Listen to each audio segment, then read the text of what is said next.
I don't know who needs to hear this, but it gets greater later. It always gets greater later. All too often, we always find ourselves or know someone that has found themselves in a situation where, it seems like all chips are down and they feel like there's no other alternative other than crash out. And that's a sad case because that's not necessarily true. Now, we're human. We all understand that things happen. And, life isn't easy. This is life. Life is what it is. It's a game of chess. But it can be as easy as checkers, depending on how you play it. We gotta be mindful with everything that we do, especially us that are parents. We gotta be really mindful of the things that we do.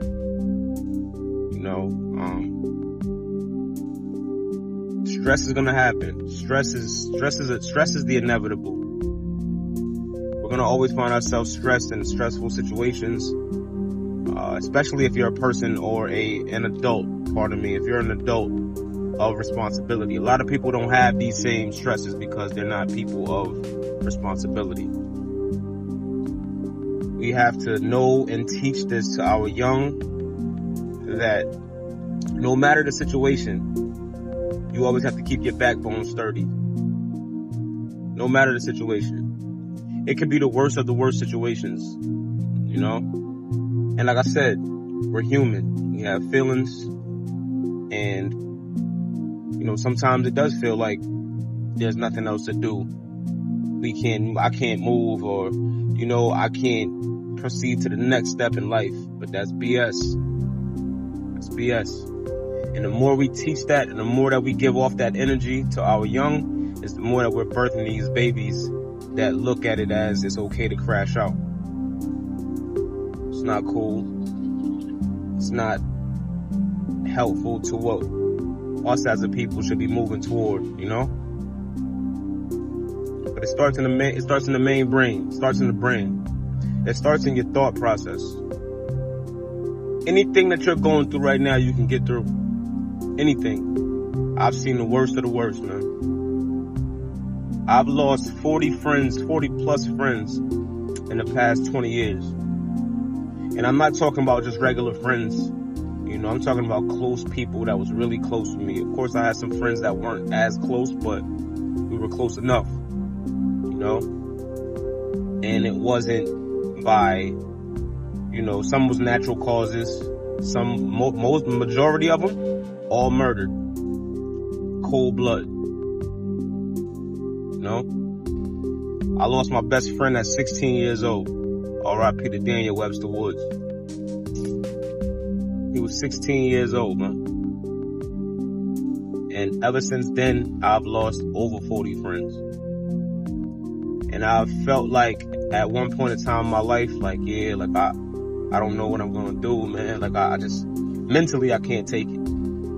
I feel like right now that I'm kind of strong at where I'm at in life, or how I deal with things, because I've gotten so numb to it, So it's kind of like life forced me to be a person that just knows that it's going to get better later. I just got to deal with it,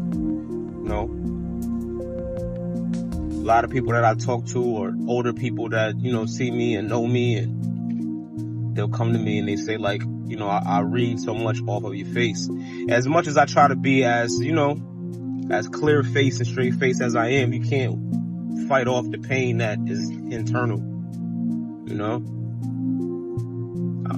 I've had times where, my family was in situations and, I didn't know what the hell I was going to do next. I was a point in time in my life I was living real wild. I could have lost my children. I was running around and just doing things that just didn't make sense. You know what I mean? In turn, got me shot up. Thank God that I'm here. Got my wife shot in the face. You hear me? My wife was shot in the face. straight through here and out the back of her neck. You know? In the midst of that, you know, DSS and Child Protective Services, they come in and trying to take our children. Like, living wild, man. A time where, you know, people would think like, yo, like, how you even get through that? And you get through that because you realize once it's done and it's all patched up and you sit back and you learn that lesson that you should have been learned before that situation happened, it makes you grow up. It makes you grow up fast. You know? I was forced to grow up fast. Had my first son when I was 17, going into 18 years old, and lost my best friend right after. You know, so it forced me, you know. And going back to the time where my wife got shot, that was actually someone trying to shoot me. And it was my man, God rest Ruggs, my man Ruggs. You know, he was there. It's crazy. That just rolled off the tongue. You see how that just rolled off the tongue? R.I.P. Ruggs. So the person that was shooting thought that was me. Had a house party, a wild house party where just everybody was invited. And, you know, shots went off. And in turn, while a person thought that he was shooting me or shooting at me, he wound up shooting my wife. You know what I mean? But these are some of the small things not small, huge things. These are some of the things that I need for people to understand. It takes some time for you to go through some shit to get through some shit. You know? But it always gets greater later. Time and God. Patience. It's the biggest characteristics you can have. You have to have patience. If you don't have patience, you are going to crash out. You're gonna crash out. It's the inevitable. You're gonna crash out. And I've never seen crashing out as being a method for any person that wants more for themselves. Nothing more dope than seeing a person change their whole life around. I've seen kids, young boys, change their entire lives around. You hear me? And just becoming, you know, stand-up citizens of the community. And even if they're not doing everything positive, because I'm not going to be sitting here and say that, you know, I don't do anything out the negative. I don't do nothing negative out the norm, you know what I'm saying? But I got people, you know what I'm saying? I got people. I'm from the streets, man. That's the difference. I ain't finna be one of these guys up here talking to y'all and just saying shit just because it sounds good. I'm from the streets. I've been through shit. I've been through some of the worst. You know?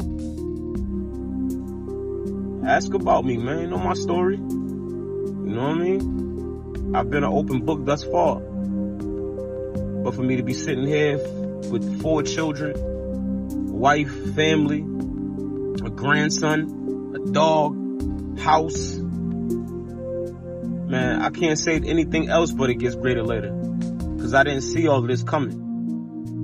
You know what I mean? So, that's my spill on things, man. Because I felt like this was a message that needed to be heard. I ain't know who needed to hear it, but I know it needed to be heard.